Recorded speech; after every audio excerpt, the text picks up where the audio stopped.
Basnas Kabupaten.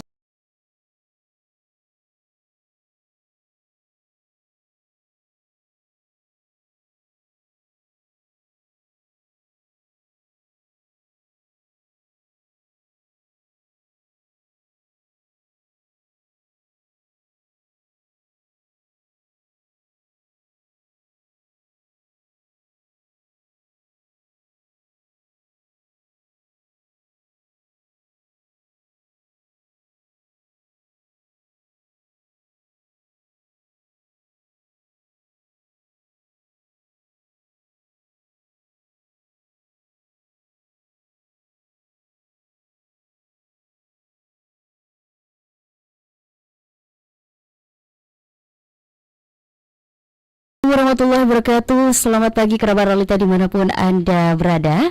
89.1 Realita FM, ragam hiburan dan informasi kembali menyapa Anda hari ini di Senin 21 April 2025 bersama Nisa Arumi di program Ruang Kabar. Dan kali ini kerabat Realita, Nisa tidak sendirian. Nisa sudah bersama dua narasumber hebat kita yang sudah ada di studio Realita FM yang akan membahas tentang seleksi Paskibraka Bakes Bangpol Pamekasan bersama Bakes Bangpol Pamekasan. Dan tentunya untuk Anda kerabat Realita, jangan lupa untuk simak di frekuensi 89.1 Realita FM dan juga di live streaming kami di akun YouTube Realita Official. Jangan lupa untuk like, komen, dan juga subscribe. Dan tentunya untuk Anda kerabat Realita yang ingin menanyakan ya seputar seleksi Paskibraka Bakes Bangpol pada tahun 2025 ini, bisa penuhi di kolom komentar ya tentunya untuk Anda. Dan juga ini mungkin bisa menjadi referensi untuk tahun-tahun selanjutnya. Ya, di studio Realita FM Nisa sudah bersama dengan Bapak Cahya Wibawa selaku Kepala Bakes Bangpol Pamekasan, dan juga ada Mbak Fitri selaku Bidang Pembinaan Ideologi atau Wasbang. Kita sapa dulu. Assalamualaikum. Waalaikumsalam. Waalaikumsalam warahmatullahi wabarakatuh. Ya, selamat pagi. Apa kabar Bapak, Mbak? Alhamdulillah sehat. Alhamdulillah. Ini sudah istilahnya merupakan tahun kedua ya Bakes Bangpol untuk seleksi Paskibraka pada tahun 2025. Ini mungkin sedikit diceritakan ya, mungkin dari Pak Cahya atau mungkin Mbak Fitri, Bakes Bangpol sendiri ini merupakan tahun kedua. Seperti apa pengalamannya untuk tahun ini daripada tahun sebelumnya? Silakan Pak Cahya dulu ya, Pak Cahya, silakan Pak Cahya. Baik, terima kasih Mbak Nisa, para pendengar Realita yang berbahagia. Terlebih dahulu mari kita panjatkan puji syukur kehadirat Allah Subhanahu wa taala karena di pagi ini kita masih diberi kesehatan, kesempatan sehingga kita bisa melaksanakan kegiatan talkshow ini. Perlu kita jelaskan, jadi terkait dengan seleksi Paskibraka ini, di tahun kedua ini kita melakukan kegiatan ini berdasarkan Perpres 51 2022. Jadi tahun-tahun sebelumnya, di tahun 2022 sebelumnya itu Paskibraka ini dilaksanakan oleh Kemenpora, jadi dikoordinir oleh Kementerian Pemuda dan Olahraga. Adanya Perpres tadi sehingga kemudian penanganan atau koordinasinya dilaksanakan oleh BPIP, Badan Pembinaan Ideologi Pancasila.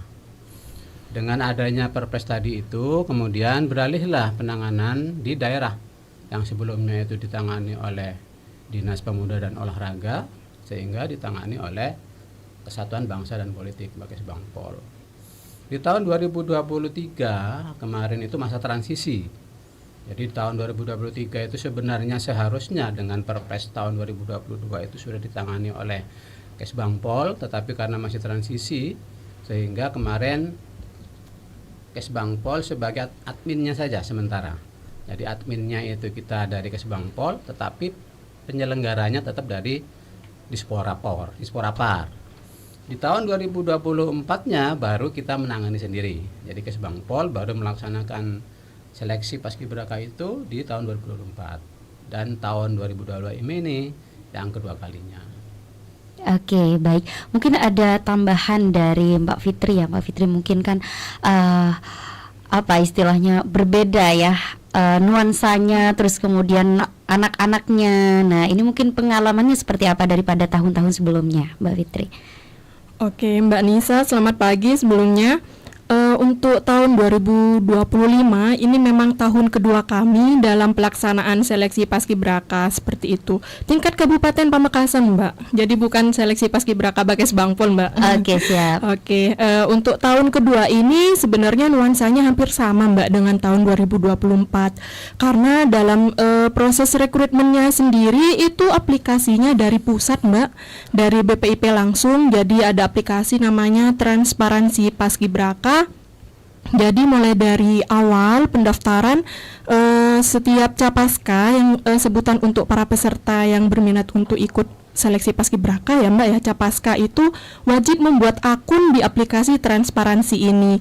Nah, semua hasil setiap tahapan seleksi mereka bisa melihat dari akun capaska mereka di aplikasi transparansi seperti itu. Kalau untuk rules-nya sebenarnya hampir sama dengan 2024, sama juga dengan tahun transisi pada waktu itu masih dipegang oleh Disporapar di tahun 2023. Seleksinya tahapannya hampir sama, hanya saja kalau untuk di tahun 2025 ini yang paling berbeda adalah kalau kami di tahun sebelumnya itu Mbak, untuk bisa mengirim ke provinsi biasanya kami itu mengirimkan yang terbaik ya. Siap. Nah, tapi kalau untuk tahun ini ketentuan dari pusat untuk yang dikirim ke provinsi itu adalah wajib peringkat 1 dan peringkat 2 dari peringkingan yang ada di aplikasi seperti itu. Kalau untuk nuansa seleksinya kami tahun 2025 ini ada beberapa sekolah dari swasta yang kami kunjungi untuk ikut serta melaksanakan seleksi. Dan kalau untuk sekolah negeri, insya Allah kami sudah mengunjungi semua sekolah yang ada di Kabupaten Pamekasan. Seperti itu Mbak. Oke, luar biasa. Jadi memang ada beberapa gebrakan ya, seperti tadi kunjungan ke swasta juga. Karena memang apalagi yang di pelosok-pelosok ya Mbak Fitri, memang mungkin informasinya kurang diserap begitu. Nah, ini luar biasa menjadi transparan begitu ya Mbak Fitri. Nah, ini juga mungkin apakah memang ada pungutan biaya untuk pendaftaran atau seperti apa? Kalau untuk pendaftaran tidak ada pungutan biaya sepeser pun Mbak. Siap. Jadi gratis. Akan tetapi untuk yang bisa mendaftar ini dengan persyaratan tentunya ya Mbak ya, terkait tinggi badan, terus terkait sekolahnya dia wajib kelas 10 seperti itu.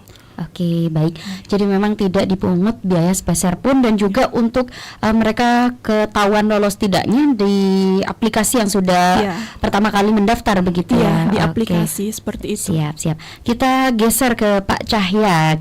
Pak Cahya, seperti apa sih peran Bakes Bangpol sendiri Bapak untuk mensukseskan istilahnya seleksi Paskibraka tingkat kabupaten tahun 2025 ini, Pak Cahya? Jadi gini, mungkin perlu saya jelaskan dulu Mbak Siap. Anissa ya, kepada pendengar juga. Jadi seleksi Paskibraka ini dengan ditanganinya oleh BPIP, sebelumnya ditangani oleh Kemenpora, ada perbedaan sedikit. Untuk tahun-tahun 2023 sampai sekarang ini, jadi karena BPIP ini kan yang menangani terkait dengan pembinaan ideologi Pancasila. Jadi yang paling diperhatikan oleh BPIP itu adalah penanaman nilai-nilai ideologi Pancasila. Jadi harapannya kita ini nanti akan membentuk para pemuda terpilih dari para Paskibraka itu yang kita pilih tadi itu, dia pemuda yang benar-benar paham tentang ideologi Pancasila, tentang wawasan kebangsaan, tentang persatuan dan kesatuan. Jadi itu yang ditanamkan yang paling utama, termasuk terkait dengan kedisiplinan, kepemimpinan itu. Kemudian terkait dengan Kes Bangpol, memang menjadi tugas kita menanamkan itu kepada para pemuda anak-anak kita, terutama yang dipersyaratkan oleh BPIP ini sekarang ini untuk anak yang kelas 10. Jadi memang diharapkan yang masih muda memang di awalnya, jadi tidak mengganggu ke pelajaran sekolahnya. Kita berkoordinasi Polri dan TNI. Nanti di dalam pelaksanaannya juga pun kita pelatihnya dari TNI Polri, kan memang beliau memang sudah berpengalaman dalam hal Paskibraka. Kes Bangpol sebagai koordinator saja. Siap. Jadi mengkoordinir agar benar-benar bisa terpilih seorang atau teman adik-adik pemuda yang memang benar-benar terseleksi dengan baik. Karena memang Paskibraka ini, adik-adik yang terpilih oleh dalam kegiatan Paskibraka ini bukan hanya bertugas sebagai penggerek bendera. Jadi dia itu adalah calon-calon pemimpin bangsa. Itu yang kita harapkan ke depannya. Oke, baik. Jadi Pak Cahya memang dari Bakes Bangpol sendiri sebagai koordinator, dan memang dari pihak Bakes Bangpol ini bekerja sama dengan beberapa stakeholder seperti TNI dan Polri ya, begitu. Baik, kita geser ke Mbak Fitri ya. Kalau tadi kita sempat membahas tentang tahapan seleksi, ini bisa dijelaskan beberapa tahapannya mungkin Mbak Fitri, dan juga saat ini sudah sampai di tahap mana? Iya, oke, untuk tahapan seleksi administrasi ini untuk tingkat kabupaten ya Mbak ya. Siap. Jadi pertama itu ada seleksi administrasi, setelah itu ada seleksi Pancasila dan wawasan kebangsaan atau yang biasa kita sebut seleksi PIP. Selanjutnya tahapan yang ketiga ada seleksi TIU, tes intelijensia umum. Setelah itu ada seleksi kesehatan, terus ada seleksi parade. Nah, setelah seleksi parade ini ada seleksi PBB, kesamaptaan dan juga kepribadian. Nah, untuk seleksi dari awal administrasi sampai dengan parade itu sistemnya adalah sistem gugur, Mbak. Oke. Jadi ketika sudah tidak lolos di tahapan yang saya sebutkan tadi itu, mereka tidak bisa mengikuti ke tahapan selanjutnya. Nah, bagi yang sudah lolos di seleksi parade, nantinya mereka akan mengikuti seleksi PBB, kesamaptaan dan juga kepribadian. Nah, hasil akhirnya adalah merupakan gabungan dari 3 nilai seleksi ini di rata-rata dan akan diperingkat. Jadi nanti ada 76 peringkat teratas putra dan putri yang berhak untuk menjadi Capaska Kabupaten Pamekasan, seperti itu. Nah, menyambung tadi dari Pak Cahya terkait perbedaan ketika dipegang oleh Kemenpora dan juga BPIP. Jadi di seleksi Paskibraka, Mbak, itu ada yang namanya seleksi pembinaan ideologi Pancasila. Nah, di situ sistem seleksinya adalah dengan mengerjakan soal secara online. Secara online di situ sama halnya dengan tes CPNS. Jadi ketika telah selesai mengerjakan soal, itu nilainya akan langsung keluar dan Otomatis, mereka dan mereka akan bisa mengetahui apakah mereka lolos atau tidak, karena di situ juga ada passing grade-nya. Nah, untuk PIP ini passing grade-nya adalah 70, dari nilai sempurnanya itu adalah 100. Jadi BPIP itu memang menekankan bahwa Paskibraka itu bukan hanya bagus secara fisik, Mbak, tapi juga secara IQ dan juga moral, seperti itu. Oke, luar biasa. Jadi memang transparan ya, apalagi sistemnya sudah seperti ini. Kalau kita ujian P3K, PNS gitu ya, Mbak. Jadi memang untuk berarti ada sistem gugur tadi ya. Sistem gugur, Mbak. Siap. Dari tahapan pertama dari administrasi, PIP, TIU, parade dan kesehatan itu sistem gugur. Oke, baik. Untuk kriteria penilaian ya, Mbak, mungkin bisa diperinci untuk beberapa tahapan untuk kriteria penilaian sehingga mereka bisa dikatakan lolos begitu. Oke. Nah, pertama untuk seleksi administrasi, Mbak. Nah, seleksi administrasi itu ada beberapa berkas yang harus mereka lengkapi dan juga harus diupload ke aplikasi atau ke akun mereka masing-masing. Pertama, tentu saja surat izin dari kepala sekolah. Yang kedua, ada surat izin dari orang tua. Terus ada surat pernyataan untuk bersedia mengikuti seluruh peraturan Paskibraka dan juga surat bersedia untuk dicek kesehatannya. Kenapa kok ada surat bersedia dicek kesehatannya? Karena ketika diseleksi kesehatan nantinya kalau misalkan memang mereka ini potensial atau memang mereka ini bagus untuk dikirimkan ke provinsi, di tingkat provinsi pun itu ada juga tes seleksi kesehatan. Jadi tidak hanya sebatas di seleksi kabupaten saja, Mbak. Bahkan di provinsi itu biasanya lebih lengkap terkait medical check up-nya, seperti itu. Nah, untuk kalau tes PIP seperti yang saya sebutkan sebelumnya bahwa ada passing grade-nya, Mbak. Jadi kalau misalkan nilainya minimal 70 sudah pasti mereka lolos. Di bawah itu tidak bisa mengikuti ke tahapan selanjutnya, seperti itu. Kalau untuk tes intelijensia umum ini kebijakan dari Bu Kabid kemarin. Jadi memang anak-anak yang sudah mengikuti tes intelijensia umum dengan minimal nilai 30 itu sudah bisa diloloskan untuk bisa mengikuti ke tahapan seleksi kesehatan.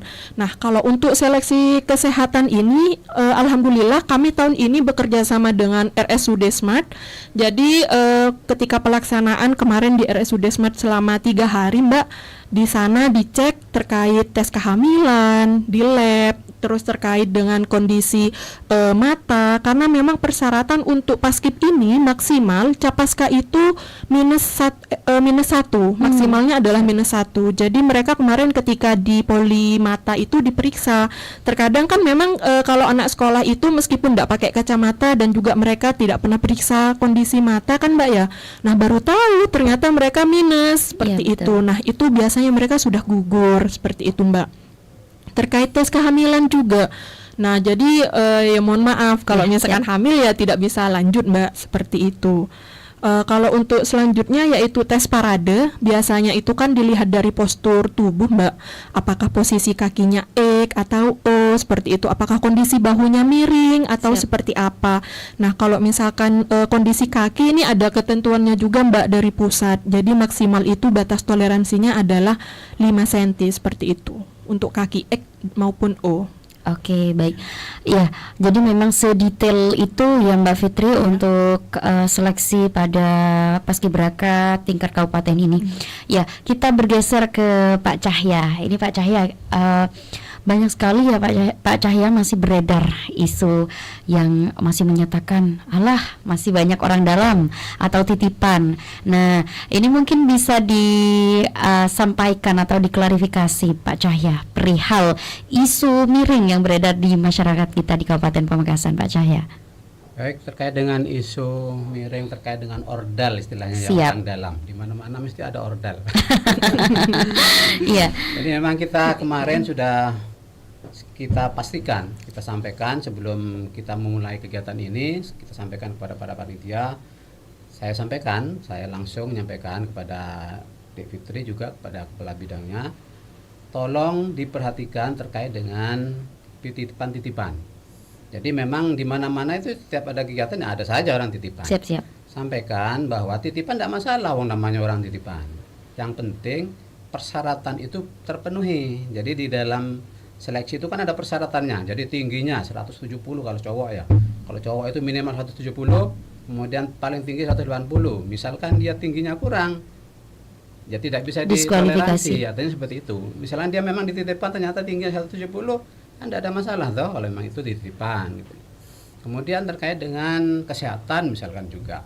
Kesehatan dia ternyata dia tidak sehat, kata seperti yang disampaikan oleh tadi, Minus, kemudian minus, dan itu keputusan itu dari tim kesehatan yang menentukan.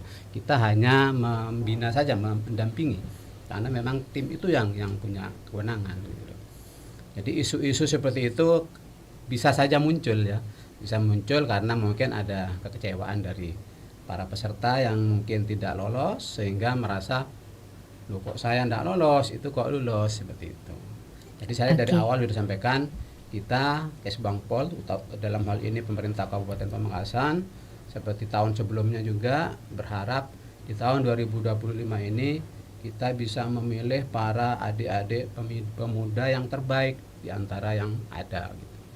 Oke, luar biasa. Baik Pak Cahya dan juga Mbak Fitri, kita akan kembali hadir setelah beberapa musik dan juga iklan. Jangan kemana-mana, kerabat Realitas, tetap stay tune di 89.1 Realita FM, ragam hiburan dan informasi.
luaskan dari Jalan Pamang Praja 03 Kabupaten Pamekasan, Madura, Jawa Timur. Masih bersama Nisa Arumi dan kedua narasumber kita pada pagi hari ini ada Pak Cahya Wibawa dan juga Mbak Fitri. Gimana, masih semangat ya? Semangat, harus semangat. Ini sudah di segmen kedua, Bapak dan juga Mbak. Kita kalau tadi membahas tentang sistem atau tahap seleksinya, mungkin kita saat ini bahas tentang berapa lama proses seleksi paskibraka ini dan kemudian sampai di tahap apa? Mungkin Mbak Fitri ya. Iya. Siap, Mbak. Jadi kita memulai tahapan seleksi ini pada bulan Februari minggu kedua, Mbak. Tepatnya di tanggal 17 Februari kita di situ mulai dengan tahapan sosialisasi, pendaftaran, dan juga seleksi administrasi. Nah, selama 2 minggu kami melakukan sosialisasi dan juga pendaftaran dan seleksi administrasi itu dengan cara mengunjungi ke sekolah-sekolah seperti yang saya sebutkan sebelumnya, bahwa kalau untuk sekolah negeri yang sekabupaten Pamekasan, insya Allah seluruh sekolah ini sudah kami kunjungi, Mbak. Nah, untuk sekolah yang swasta, insya Allah ada beberapa sekolah juga yang berdasarkan histori tahun sebelumnya memang di sekolah mereka ada calon-calon paskibraka yang memenuhi persyaratan terutama dengan tinggi badan seperti itu. Nah, untuk di bulan Maret kemarin kami melaksanakan seleksi PIP dan juga TIU, itu tepatnya di bulan puasa ya, Mbak ya, di bulan Ramadan. Jadi mereka melaksanakan seleksi PIP dan TIU dengan passing grade seperti yang saya sebutkan sebelumnya. Untuk PIP itu ada 70, bagi yang tidak lolos tidak bisa mengikuti ke TIU, bagi yang lolos bisa mengikuti TIU, seperti itu. Nah, untuk tahapan selanjutnya di seleksi kesehatan itu kami laksanakan 1 hari setelah libur Lebaran. Siap. Jadi tepatnya di tanggal 9, 10, dan 11 April. Seleksi kesehatan tahun ini dilaksanakan di RSUD Smart, seperti itu.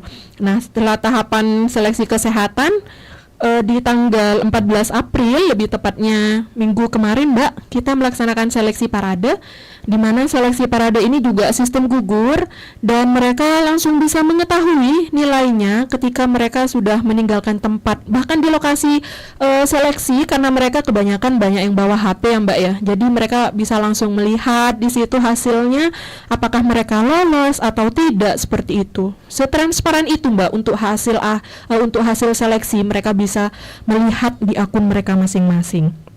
Nah, untuk seleksi kesemaptaan dilaksanakan di tanggal 17 April, di mana sebelumnya di tanggal 15-nya kami ada seleksi PBB. Jadi selang 1 hari setelah parade langsung ke PBB dan istirahat 1 hari baru ke kesemaptaan. Kesemaptaan di situ ada 5 kegiatan olahraga, Mbak, yang diujikan. Ada shuttle run, ada push up, sit up, seperti itu. Nah, mereka ketika sudah melaksanakan seleksinya, mereka bisa langsung melihat nilai mereka, langsung bisa dilihat di akun transparansi mereka masing-masing, seperti itu, Mbak. Oke, baik. Dan saat ini sudah di tahap akhir. Di tahap akhir. Jadi besok insya Allah nilai kepribadian mereka bisa langsung mereka lihat di akun masing-masing di jam 12 siang. Oke, baik.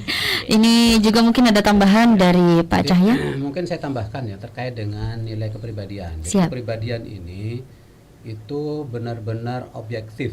Panitia tim itu menilai bagaimana kepribadian dia, termasuk juga track recordnya dia di sosmed seperti apa. Ya. Mulai dari awal dia mendaftar seperti apa, sikapnya seperti apa. Jadi sudah nilai dari awal. Jadi benar-benar kepribadian dia sudah terpantau dari Awal seleksi. Oke, baik.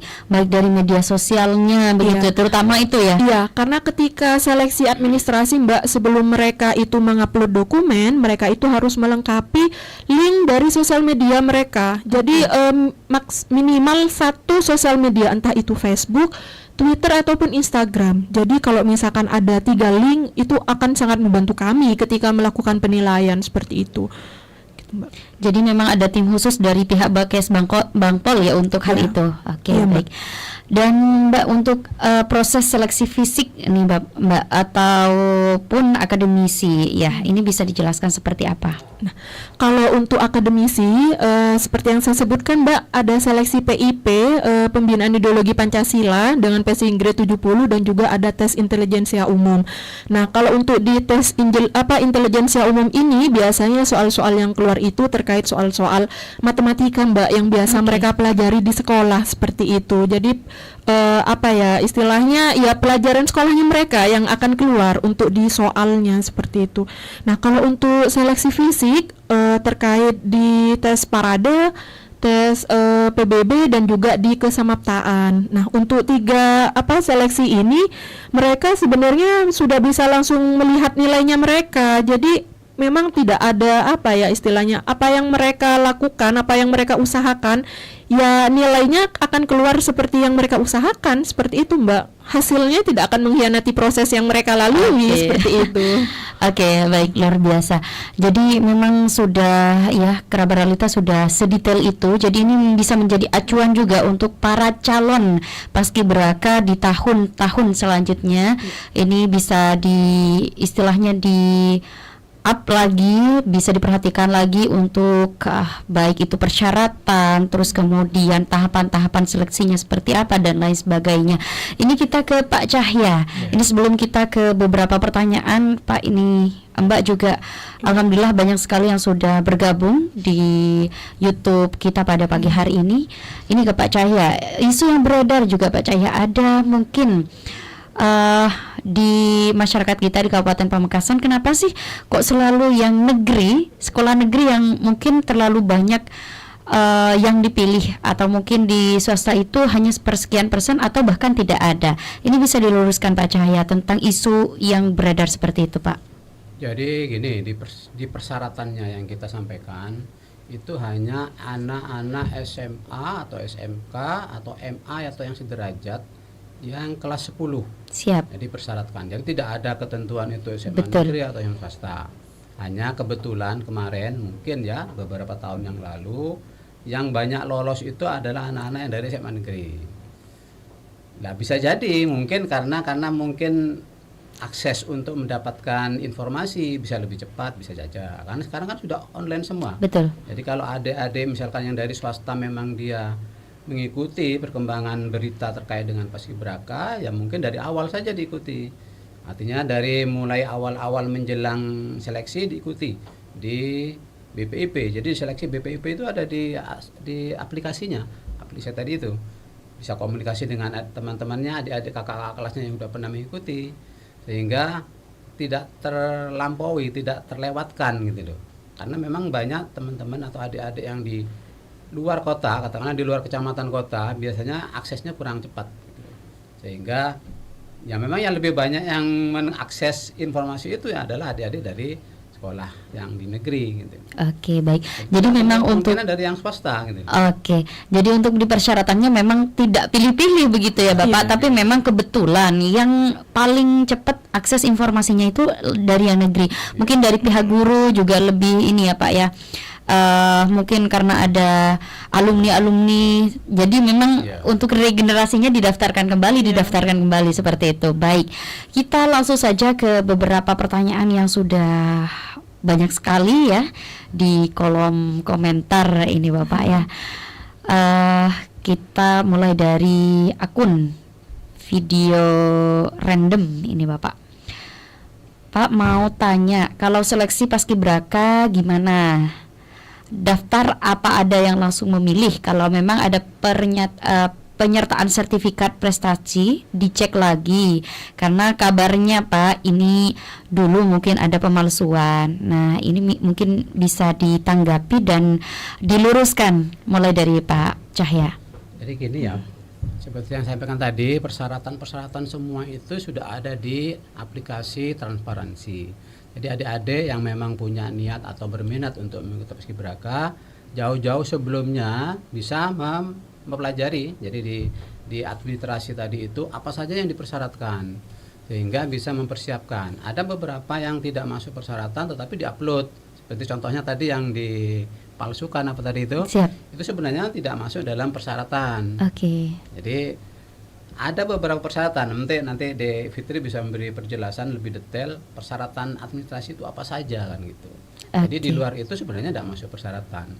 Kalaupun itu misalkan palsu misalkan, karena memang tidak dipersyaratkan juga gitu loh. Oke, baik. Ya. Silakan Mbak. Oke Mbak, jadi kalau untuk sertifikat prestasi ya Mbak ya, kebetulan kalau untuk setelah ditangani oleh BPIP, saya kurang paham kalau ketika ditangani oleh Kemenpora, mungkin memang iya sertifikat prestasi itu menjadi penunjang seperti itu. Hanya saja ketika ditangani oleh BPIP, memang tidak ada celah untuk bisa memasukkan sertifikat berprestasi tersebut. Karena kenapa?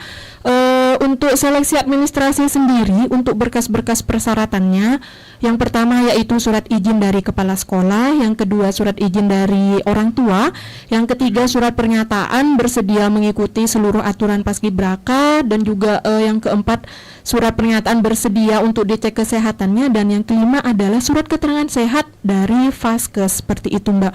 Jadi kalau untuk sertifikat berprestasi memang tidak ada Mbak, untuk menjadi pertimbangan panitia itu tidak ada seperti itu. Jadi mereka memang yang mengikuti seleksi paskibraka ini dengan berbagai background prestasi yang bermacam-macam, ya monggo silahkan bisa bersaing dengan semua siswa yang bersedia mengikuti dan memenuhi persyaratan. Karena memang Mbak, untuk persyaratan yang kami sebutkan bahwa putra 170 cm seperti itu, kadangkala di surat keterangan sehatnya memang iya 170 cm, tapi ketika di tahapan seleksi kesehatan, karena di situ kami mengukur ulang tinggi badan dan juga berat badan, banyak yang tinggi badannya tidak sesuai. Jadi ada yang kurang 2 cm, 1 cm, bahkan ada yang kurang 5 mili, jadi 169,5 dah. Seperti itu pasti sudah gugur Mbak, tidak memenuhi persyaratan seperti itu. Jadi kalau untuk sertifikat prestasi sampai detik ini tidak ada pertimbangan untuk bisa diloloskan. Oke, baik. Jadi memang sedetail itu ya Mbak. Jadi untuk kerabat realita utamanya video random ini akun sudah disampaikan ya dan sudah diluruskan, karena memang untuk penyertaan sertifikat prestasi ini belum ada begitu. Belum ada. Oke, baik. Jadi mungkin saya tidak bisa baca satu persatu, saya rangkum beberapa pertanyaan ini ya Bapak dan juga Mbak. Dari Agung Sulaiman, semoga tidak ada seleksi yang tidak baik di tingkat ini dan yang terpilih memang benar-benar diseleksi dengan cermat. Amin. Oke, baik. Ini dari Arif Darmawan. Sebenarnya kita sudah bahas tadi ya Bapak tentang oknum ordal, tapi ini dari Arif Darmawan, mungkin bisa didetailkan kembali. Saya dengar segelintir masih ada persoalan orang dalam. Mohon penjelasannya Bapak Ibu. Semoga pemilihan Paskib tahun ini memang benar-benar murni dari kemampuan dan kelayakannya. Mungkin dari Pak Cahya. Jadi terkait dengan orang dalam, sekali lagi saya ulangi, insya Allah kita benar-benar dari awal menginginkan memilih para pemuda yang benar-benar memenuhi syarat yang dipersyaratkan oleh panitia. Mudah-mudahan tidak ada, insya Allah tidak ada. Kita yakinkan tidak ada orang dalam di dalam. Kalaupun ada orang dalam yang ada isu-isu orang dalam, insya Allah kalau tidak memenuhi syarat tetap aja tidak masuk gitu loh. Siap. Kalau dia memang mungkin ada kenalan di Kemda atau Sebangpol, kemudian dia masuk ya karena memang dia memenuhi syarat gitu. Oke, baik. Tidak ada orang dalam. Lagi-lagi kembali ke persyaratan begitu ya. Oke, baik. Mungkin ada tambahan dari Mbak Fitri terkait hal ini? Oh, kalau untuk orang dalam ini isunya sebenarnya sangat sensitif ya Mbak ya, karena seperti yang disampaikan oleh Pak Kaban, meskipun ada titipan kalau misalkan memang tidak layak, mohon maaf, persyaratan sangat jelas dari pusat seperti itu. Dan itu memang sangat detail sekali Mbak. Jadi kami tidak ada celah di situ untuk bisa istilahnya memasukkan yang tidak layak menjadi layak, itu tidak ada celah di situ Mbak. Karena segala aktivitas yang ada di kabupaten terkait seleksi paskibraka ini kami diawasi oleh panitia pusat seperti itu. Begitupun dengan penetapannya Mbak. Karena penetapan untuk paskibraka kabupaten itu secara bertahap Mbak. Jadi dimulai dari penetapan paskibraka tingkat nasional terlebih dahulu, baru setelah itu penetapan paskibraka tingkat provinsi, baru nanti untuk tingkat kabupaten ditetapkan oleh Bapak Sekda selaku ketua panitia seleksi Paskibraka Kabupaten Pamekasan. Seperti itu, Mbak. Oke, baik. Jadi pada intinya kalau memang dari pihak Bakes Bangpol sendiri melakukan pelanggaran dan sekecil apapun yang kena Bakes Bangpol dong gitu. Karena sekarang Mbak, zaman sosmed semuanya bisa dilaporkan dan pusat mengawasi hal itu, Mbak. Oke, baik. Ini mungkin sudah diluruskan untuk pemirsa dimanapun Anda berada, jangan sampai salah kaprah dan juga termakan isu-isu hoax yang berada di tengah masyarakat kita. Ini juga ada pertanyaan dari akun Nanda Amalia. Sistem seleksinya apakah hanya anak sekolah di perkotaan saja? Apa tidak ke pelosok yang mungkin ada anak-anak yang bisa dan masuk kriteria tapi tidak ada kesempatan dan informasi? Mungkin dari Pak Cahya. Tadi sudah terjawab ya. Betul. Jadi semua anak yang memenuhi syarat kelas 10 dan itu di tingkat SMA, SMK dan MA dimanapun itu di Kabupaten Pamekasan bisa diikutkan gitu. Yang penting harus mengikuti seleksi tadi. Jangan sampai terlambat karena memang ada waktunya seleksi itu. Kadang ada yang terlambat memasukkannya sehingga gugur gitu. Oke. Jadi Dan juga mungkin ada berkas yang kurang begitu. Yang kurang sehingga tidak termasuk. Ada juga mungkin yang tidak mendengar informasi seperti itu. Oke. Informasi seleksi Paskibraka terlambat. Oke, baik. Tapi untuk informasi ini juga sudah ada di media sosial Bakes Bangpol begitu ya? Insya Allah Iya, sudah ada. insya Allah sudah, Mbak. Oke, baik. Sebenarnya tadi sudah semua kita bahas ya Bapak, tapi ini mungkin bisa diperjelas lagi untuk penanya yang mungkin dari tadi belum join. Oke, ini dari akun Ayudia Wardani. Oh ya, pemilihan sekolah yang siswanya bisa mengikuti itu random apa dipilih oleh pihak Bakes Bangpol? Oke. Kalau untuk sekolah negeri, Mbak, seperti yang saya sampaikan sebelumnya bahwa insya Allah seluruh sekolah negeri yang ada di Kabupaten Pamekasan telah kami kunjungi terkait sosialisasi seleksi Paskibraka ini. Kalau untuk sekolah yang swasta, biasanya kami itu berdasarkan riwayat tahun sebelumnya. Karena kenapa? Karena terkadang ketika kami mengunjungi beberapa sekolah yang swasta biasanya terkendala dengan izin seperti itu. Nah, kalau misalkan dari sekolah swasta ingin mengikuti pendaftaran untuk seleksi ini, kami buka seluas-luasnya karena itu memang tidak ada batasannya, Mbak. Kecuali memang tidak memenuhi persyaratan ya. Jadi memang akan gugur dengan sendirinya seperti itu. Cuman kalau untuk pendaftaran memulai dari tahapan awal itu kami tidak membatasi bahwa dia backgroundnya dari sekolah mana, seperti itu tidak. Jadi seluruh sekolah yang ada di Kabupaten Pamekasan mempunyai kesempatan dan peluang yang sama seperti itu. Tidak terbatas dengan sekolah negeri ataupun sekolah swasta seperti itu, Mbak. Oke, baik. Tapi mungkin untuk daerah-daerah Pantura atau mungkin yang minim informasi mungkin belum begitu. Kalau daerah Pantura, kami kemarin itu sudah mengunjungi SMKN 1 Pasean, SMAN 1 Waru. Insya Allah kalau daerah Pantura kami sudah jangkau semua, Mbak. Kalau misalkan memang ada beberapa sekolah yang swasta yang biasanya di bawah naungan yayasan ataupun pondok pesantren, mungkin memang itu yang memang kami terkendala izin. Ya, terkendala izin di situ untuk bisa menjangkau sekolah tersebut. Cuman alhamdulillah dari tahun 2024 memang daerah Pantura itu sudah banyak perwakilannya untuk Paskibrakanya seperti itu, Mbak. Alhamdulillah. Jadi memang untuk masyarakat kita yang masih salah kaprah, mungkin mereka merasa cuma negeri yang diikut sertakan, tapi sebenarnya sudah banyak sekali dari swasta, apalagi juga Pantura yang ikut serta dan ikut mensukseskan ya acara seleksi Paskibraka tahun ini. Baik, ini terakhir.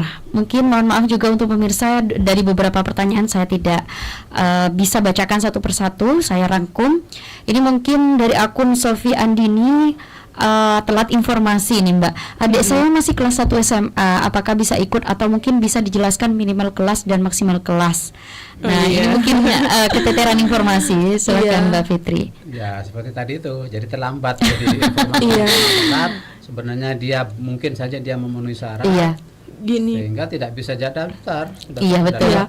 Jadi gini Mbak, kenapa sih kok harus kelas 10, kelas 11 dan 12, kenapa kok tidak boleh? Jadi Mbak, seperti yang Pak Kaban sebutkan tadi pas waktu opening, bahwa BPIP itu dia bukan hanya sekedar untuk mencari anak muda yang bisa menggerek ataupun menurunkan bendera pada waktu hari kemerdekaan. Jadi masa bakti untuk Paskibraka 2025 mereka akan sempurna di tahun 2026 setelah menaikkan bendera di hari lahir Pancasila. Oke. Seperti itu. Jadi masa baktinya mereka itu 1 tahun. Kalau misalkan yang terpilih itu dibebaskan dari kelas 11 dan kelas 12, nanti ketika masa baktinya mereka masih ada, mereka sudah alumni, Mbak. Betul. Bukan siswa lagi, seperti itu. Nah, kenapa kok harus wajib kelas 10 seperti itu? Jadi karena masa baktinya mereka selama 1 tahun. Jadi mereka tidak purna ketika sudah selesai penurunan pada waktu hari kemerdekaan, tidak. Tapi mereka akan bertugas sampai dengan hari lahir Pancasila di tahun mendatang, seperti Oke. itu. Jadi masa baktinya sekitar 1 tahun. 1 tahun, Mbak. Oke, baik.